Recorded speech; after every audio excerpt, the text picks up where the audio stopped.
Eto na nga mga chong, marami tayong updates patungkol sa Gilas Pilipinas. Gilas Pilipinas, open para sa lahat.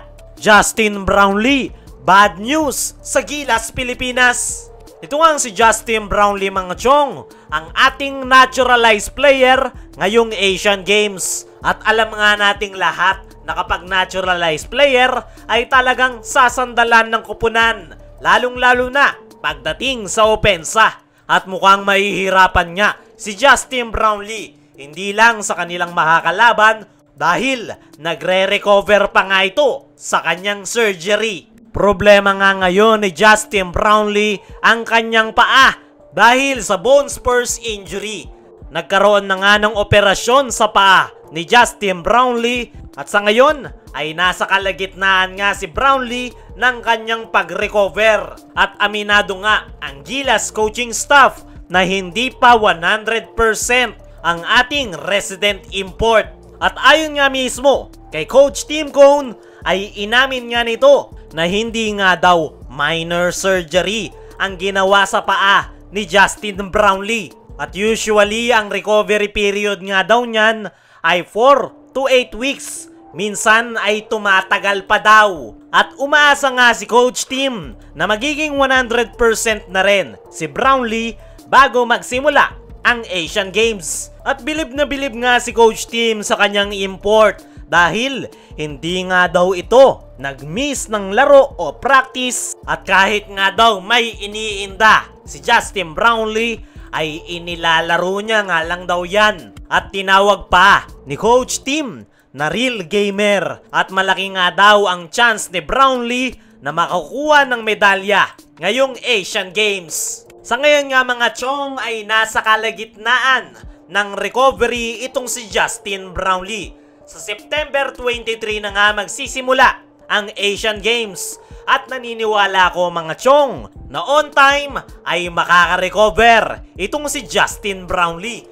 At hindi nga rin problema ang chemistry dahil kahit may iniinda si Justin Brownlee ay dumadalo pa rin ito ng kanilang team practice.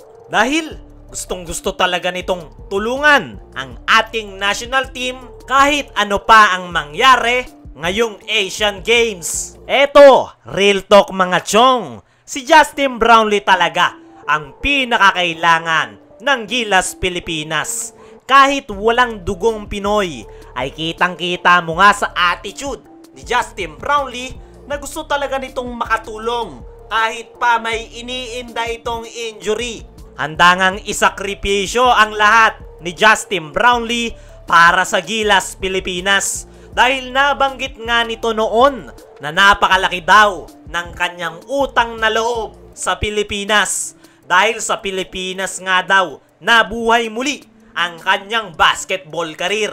Kaya gagawin niya nga daw ang lahat para mai-represent ang ating bansa, para na rin daw makabawi sa Pilipino basketball fans. Mas pusong Pinoy pa nga itong si Justin Brownlee kaysa sa ilang players dyan na kapag tinatawag ng national team ay umaayaw at nanghihingi pa ng napakalaking kontrata. Partida, may mga dugong Pinoy pa yan, pero kapag walang pera na matatanggap ay tabla-tabla na. Pero ibang-iba nga itong si Justin Brownlee. Walang dugong Pinoy pero handang ipaglaban ang ating bansa. Kaya naman hindi na rin nakakapagtaka kung bakit napakaraming nagmamahal dito kay Justin Brownlee. Kahit nga mga haters ng Ginebra ay napapahanga sa attitude na mayroon itong si Justin Brownlee.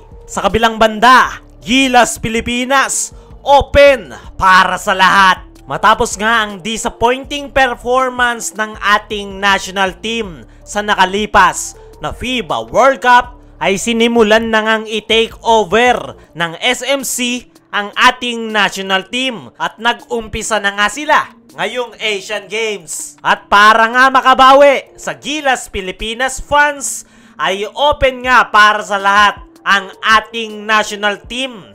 Kahapon nga mga chong ay nagkaroon ng open practice ang ating national team. Paraan nga yan ng SMC para muling bumalik ang tiwala ng Gilas Pilipinas fans. At magandang move nga ang ginawa ng SMC sa pangunguna nitong si Al Francis Chua. Ito nga mismo ang kumausap kay Coach Tim Cone na payagan ang mga fans na makapag-interact at makapagpa-picture kasama ng Gilas players. Para sa akin mga chong, ay magbe-benefit yung Gilas players at Gilas Pilipinas fans sa aksyon na yan ni Al Francis Chua.